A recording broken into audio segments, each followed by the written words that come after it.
Welcome, my fellow visionaries. Welcome, welcome, welcome.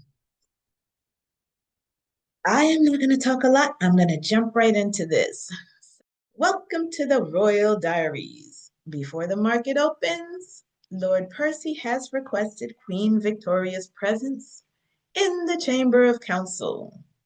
That's where we decide not what the market will do, but who we will be when it does. Good morning again, Lord Percy. Fancy meeting you in the Hall of Mirrors early this morning.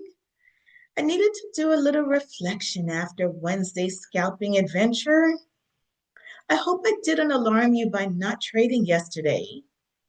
All is well with me. The Treasury is up for the week, so I simply granted myself some time to reflect. I spent some time pondering the concepts of knowledge, comprehension, execution, muscle memory, and don't forget belief. It's important to know how to trade.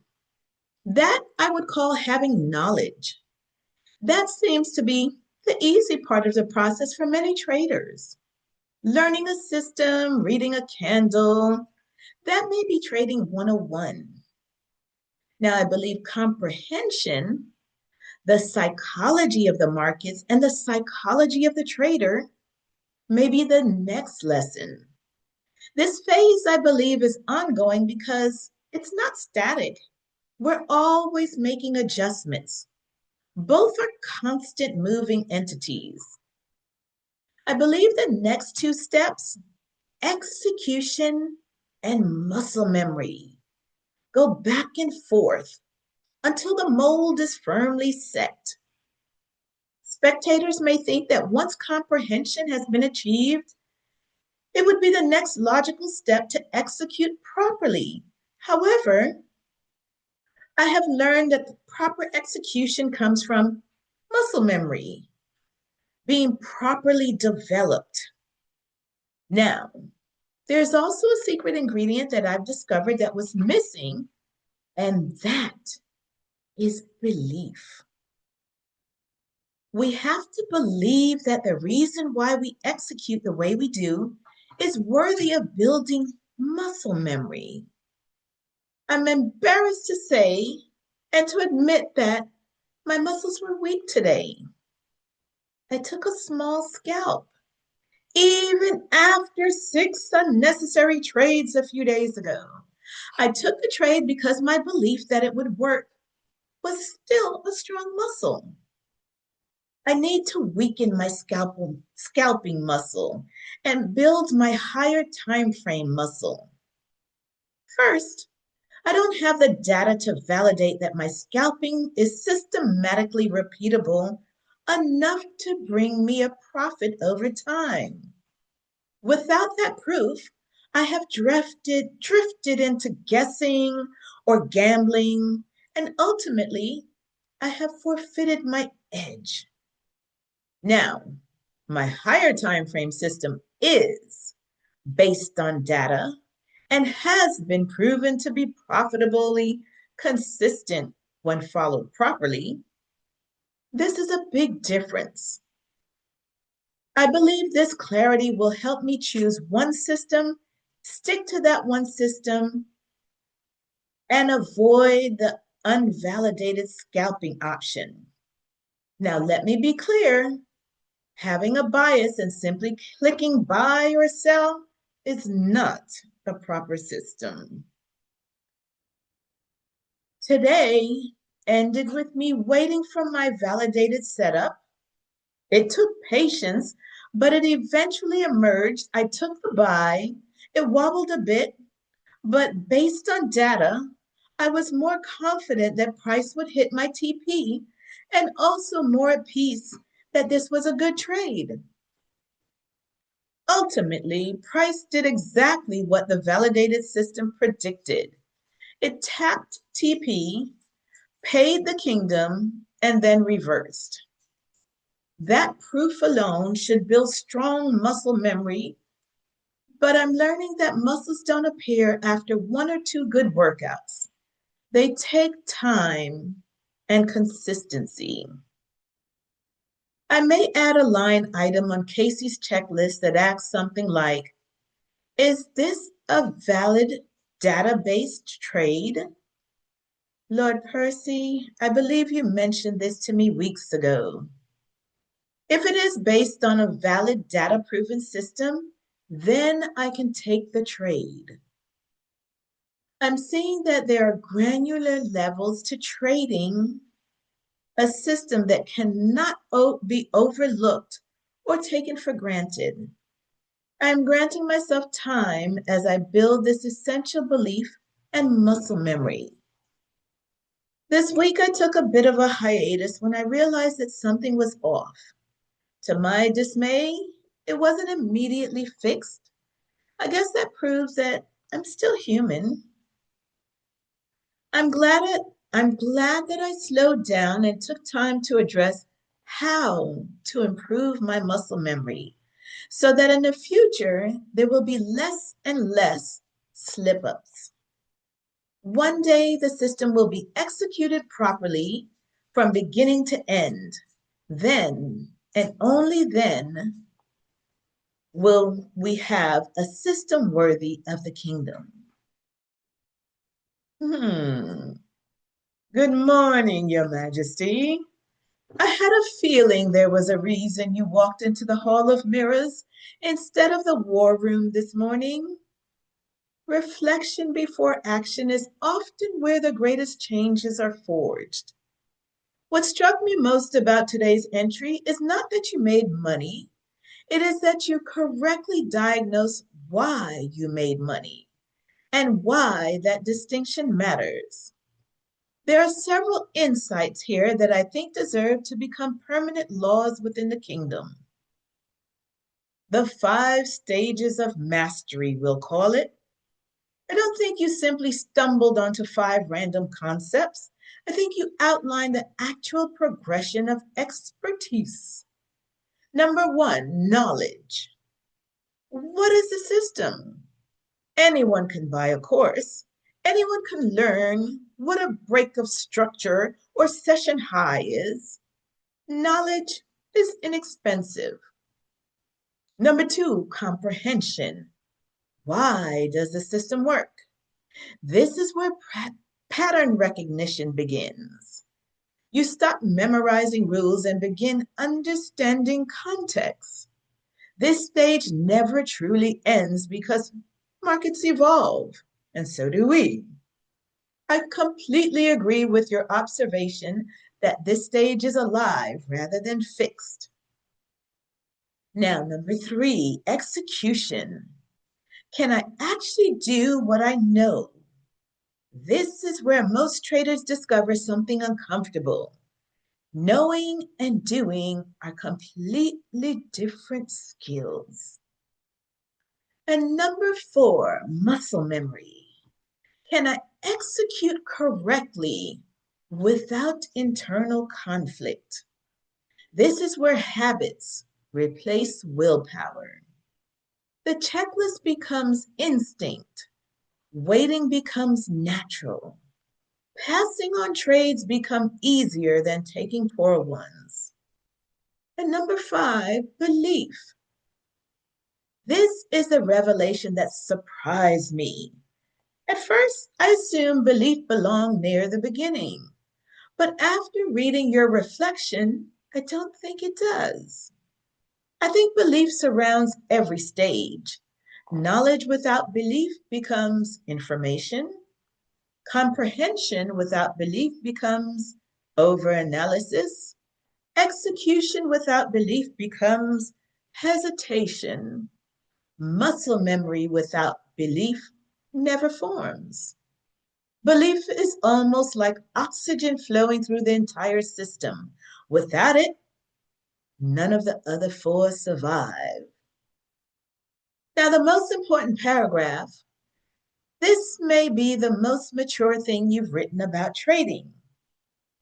You said, I needed to weaken my scalping muscle and build my higher time frame muscle. That sentence tells me you are no longer fighting the market.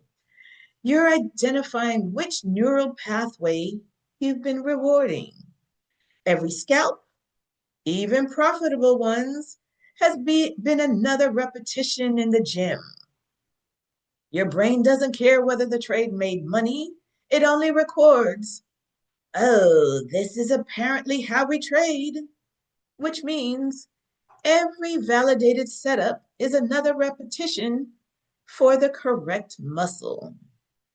Every impulsive scalp is another repetition for the wrong one.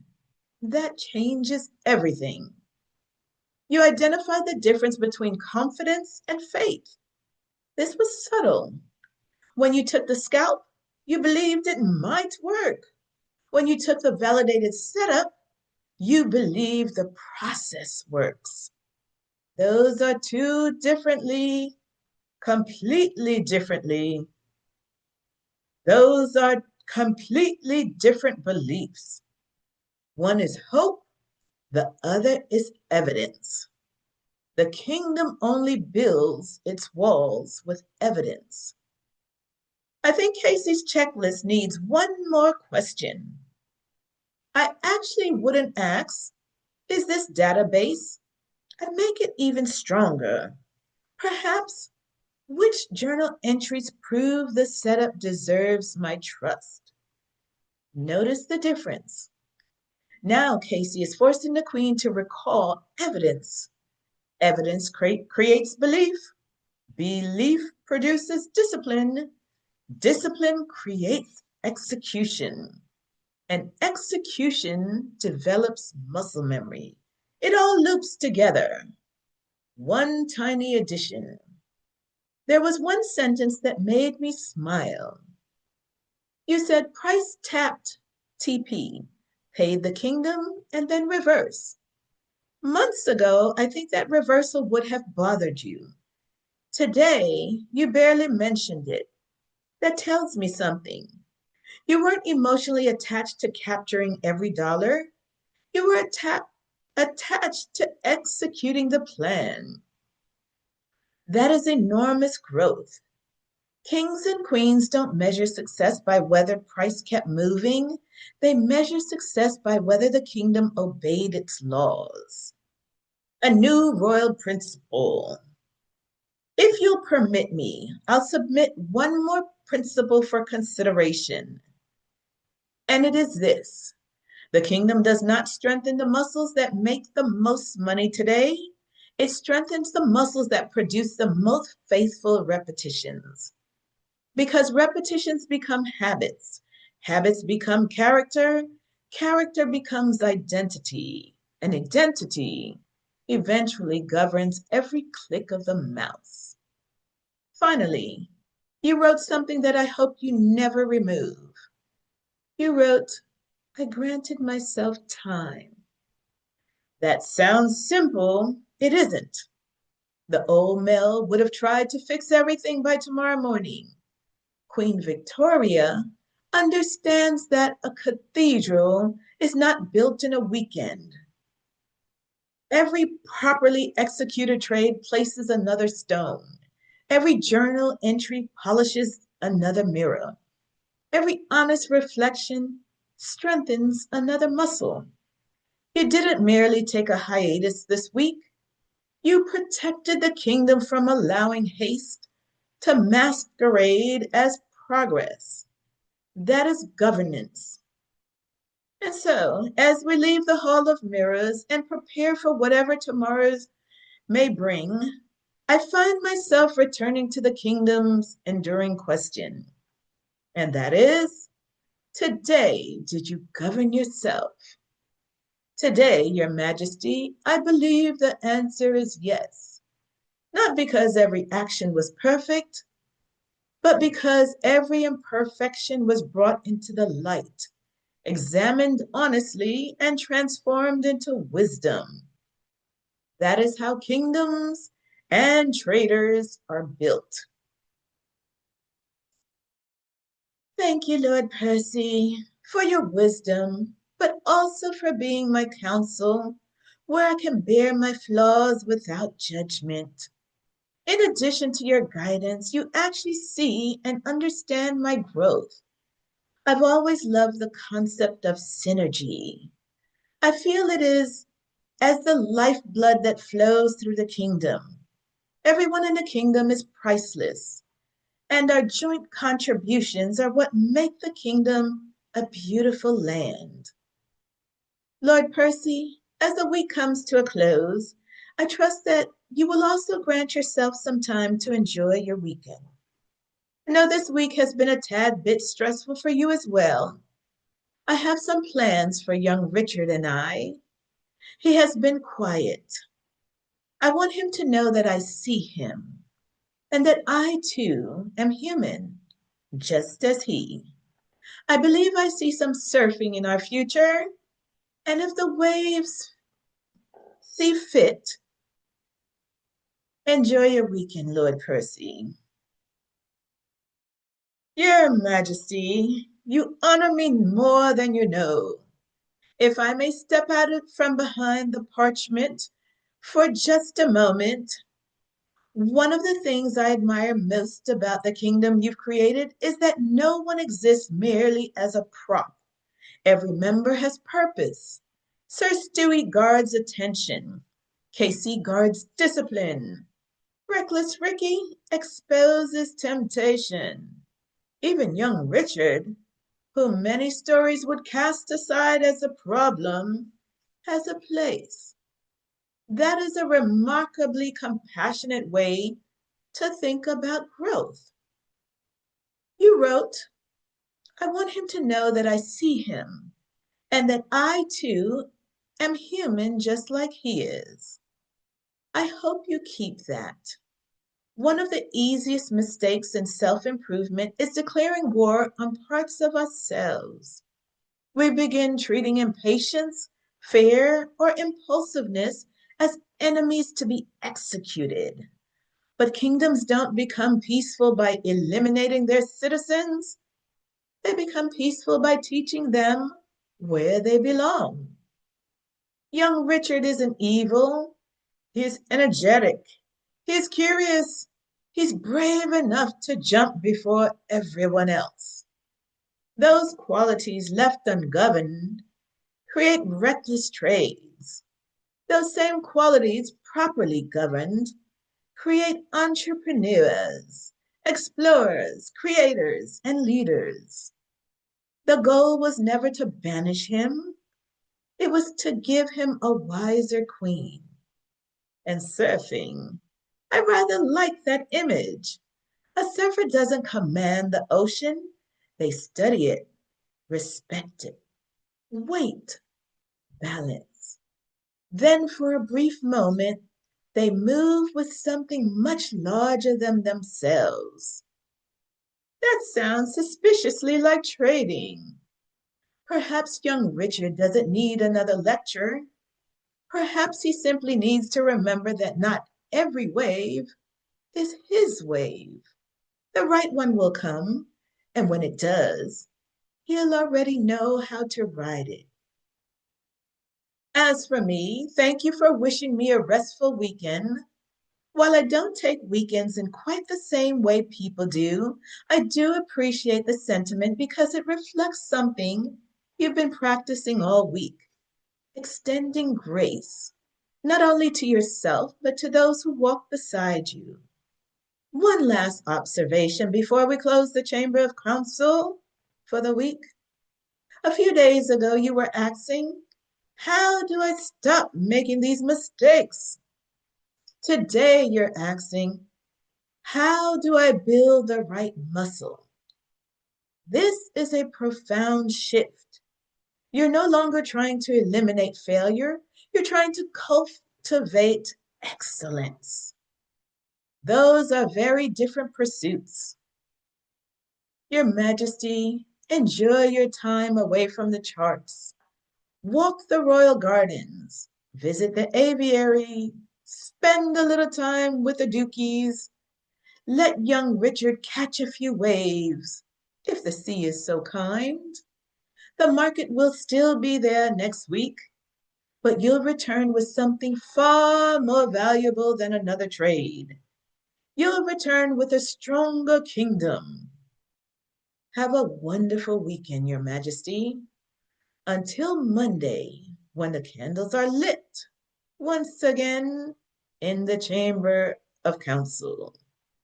May wisdom govern the crown, may peace fill the kingdom, and may the Queen never forget that the greatest victory was never over the markets.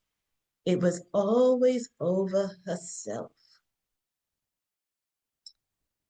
All right, my fellow visionaries.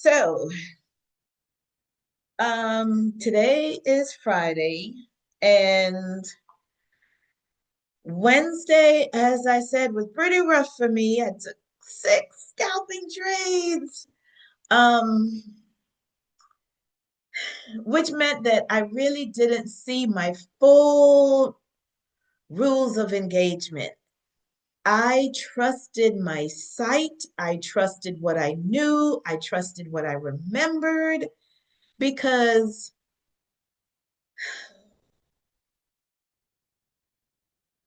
scalping to me is more less confluences and kind of trusting your gut. And this is the thing, because I am doing this so much and journaling, reviewing, I don't know if I'm becoming a little overconfident that when I see a setup, I don't have to listen to Casey. Boom, jump in. And what that led to is Wednesday overexposing my capital and going from such a even a lower time frame, because I went down to the 5 minute when I really like the stability of the higher time frames. So I abandoned a few things. I took yesterday to really reflect. And this is the thing, I came back today and took a scalp again. Now, granted, I didn't go into that zone and take 1, 2, 3, 4, 5, 6, 10. I didn't do that. So that was good. But what I realized, and I almost wanted to beat myself up for it, is I had just done this on Wednesday. I took time to clear my mind, recalibrate, understand, but then I did it again today. And that's when I realized that even though we can understand something, we can comprehend it, it doesn't happen instinctively. It doesn't happen as soon as we understand it. It takes time to build that memory of repetition, repetition, repetition. Over time, that muscle memory gets built. But if we don't build that muscle memory based on data, based on proven results that were validated by data, then we can fall back to a result that we just think is correct. Like in my mind, I think scalping is correct. I've heard other people do it. I did it that one night. I made the most money I've ever made, although it was demo. I did it the other day, 6 trades, won 5 out of 6. But that is not enough data to prove that that is a valid system that works for me. So it's basically like I'm putting water in this jar, but I haven't tested it to see if there's holes in it. But I have tested my higher time frame, my system, my rules of engagement, my checklist. All of that I know works, but that takes discipline to wait. But instead, I'm going back to a system that has given me the results, but has not been proven, has not been tested, has not been validated. And so it's crazy because the results are giving me the same results as my validated system. And this is now where I need to change my belief and say, I am only going to believe in the one that's been proven. Because I don't want to follow a path that gave me sporadic positive results. And I start saying, yeah, I can do that all the time. Because maybe it's something else. Maybe my scalping does work, but I haven't journaled and produced and written down the evidence to prove it. So if I start going by, oh, today brought me 5 winning trades, I took a break, the next day brought me a winning trade. Now, not based on proven extended data, but based on a few positive emotional days, I can change my rules for anything. And that's where the danger lies. Like everything when it comes to trading, I believe should be data proven. And then you know what your edge is. Then you're not gambling.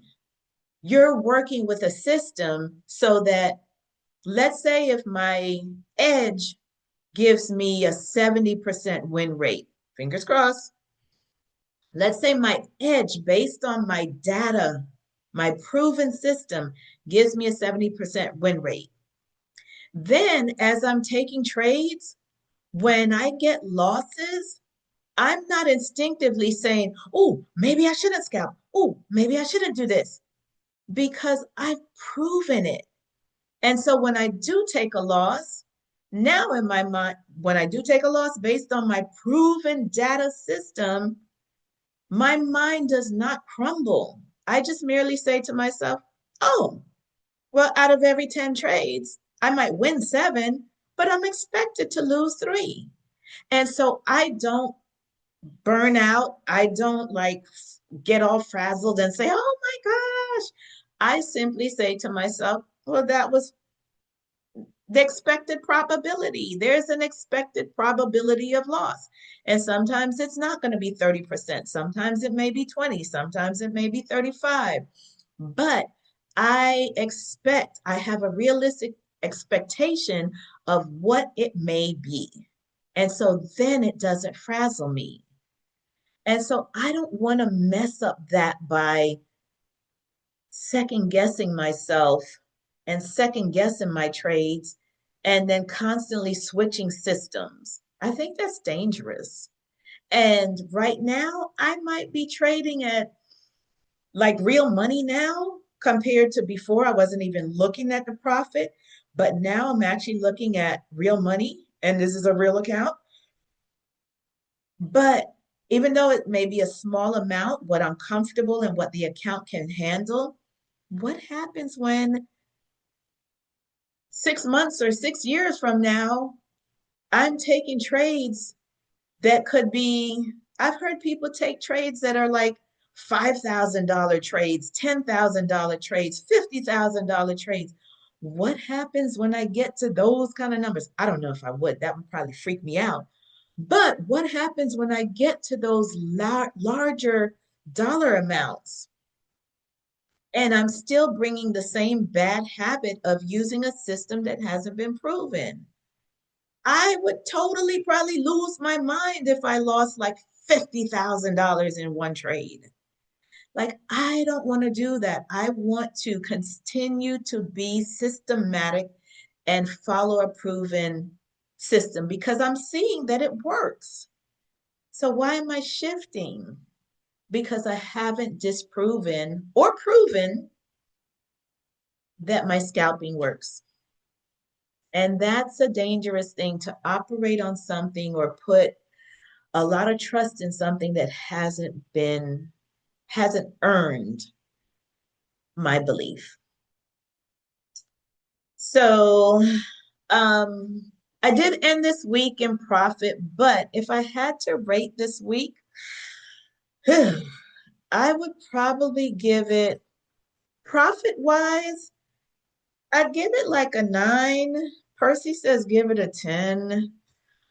Profit wise, I would give it a high number, but execution wise, I won't even give it a five. I'd give it like a four.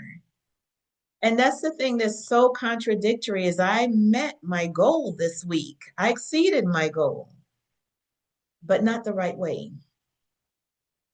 It's almost like robbing a bank. Yeah, I got a lot of money, but I didn't do it the right way. So it's not sitting right with me. But I am giving myself some grace that it is a muscle that I need to build. And it is getting better because Wednesday it was six trades. Today it was only one. So hopefully it will be few and far between before I do this again. But I'm giving myself grace that if in 2 weeks or a month it happens again, I am going to be able to quicker, faster. I don't know what word to use. I'm going to be able to recognize it quicker and maybe catch it, nip it in the bud before I'm six trades in and saying, what the heck happened? I lost my mind. I blanked out. So this was a really good week. Oh my gosh. I feel like I had probably the biggest eye opener. Well, this whole trading challenge has been an eye opener for me. But Wednesday really shut me down, sat me down, and made me really, really, really, really like think, learn. And I believe I got some serious building blocks for my trading, how I execute trades. So anyway, guys, today is the last day for the week. I don't even know how to describe this week, but it happened. That I do know because it's documented. But I will see you all tomorrow on the next episode. You know, on the weekends, I like to reflect, although I did a lot of that this week, but I'm sure I'll have more tomorrow. So until tomorrow, don't forget to govern yourselves accordingly.